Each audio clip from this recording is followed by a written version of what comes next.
ہم کریں گے ہر مظلوم کی حمایت۔ बिस्मिल्लाहिर्रहमानिर्रहीम। अस्सलाम वालेकुम। मैं हूँ हुरैन फातिमा और आप देख रहे हैं हिमायती न्यूज़ HD चैनल। नजर डालते हैं आज की अहम खबरों पर। SHO स्टील टाउन गुलजार अली तोनियो गगर फाटक चौकी इंचार्ज ESI असदुल्ला गोपांग और पुलिस पार्टी का डाकुओं के साथ कामयाब पुलिस मुकाबला।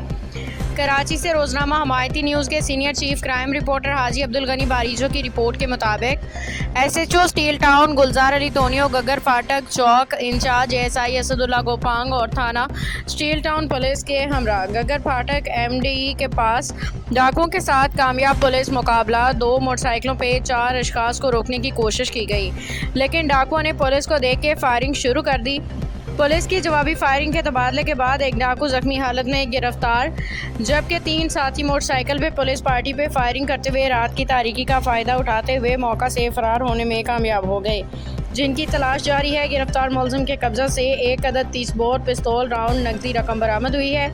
गिरफ्तार जख्मी मुलजिम पुलिस को इंतहाई मतलूब था, जो कि गगर फाटक गुलशन हदीद शाह लतीफ़ टाउन बिन कासिम कायदाबाद और कराची मुख्तलिफ थाना जात में खौफ की अलामत बना हुआ था। और गिरफ्तार जख्मी मुलजिम ने कराची के मुख्तलिफ थाना जात की हदूद में दर्जनों वारदातों का इंकशाफ किया है।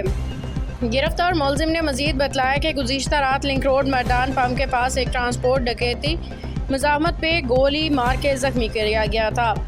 गिरफ्तार मुलजिम का नाम दिलबर अली ज़हरानी वल्द बाग अली ज़हरानी है। गिरफ्तार मुलजिम का साबका क्रिमिनल रिकॉर्ड हासिल किया जा रहा है।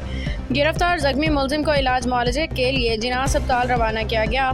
और SHO स्टील टाउन गुलजार अली तोनियो चौकी इंचार्ज गगर फाटक असदुल्ला गोपांग ने हमारे चैनल के senior chief crime reporter Haji Abdul Ghani बारीजो को तफसील देते हुए कहा कि डाकुओं के खिलाफ कार्रवाइयाँ तेज़ कर दी हैं और भी डाकू मुलजमान को जल्द गिरफ्तार किया जाएगा।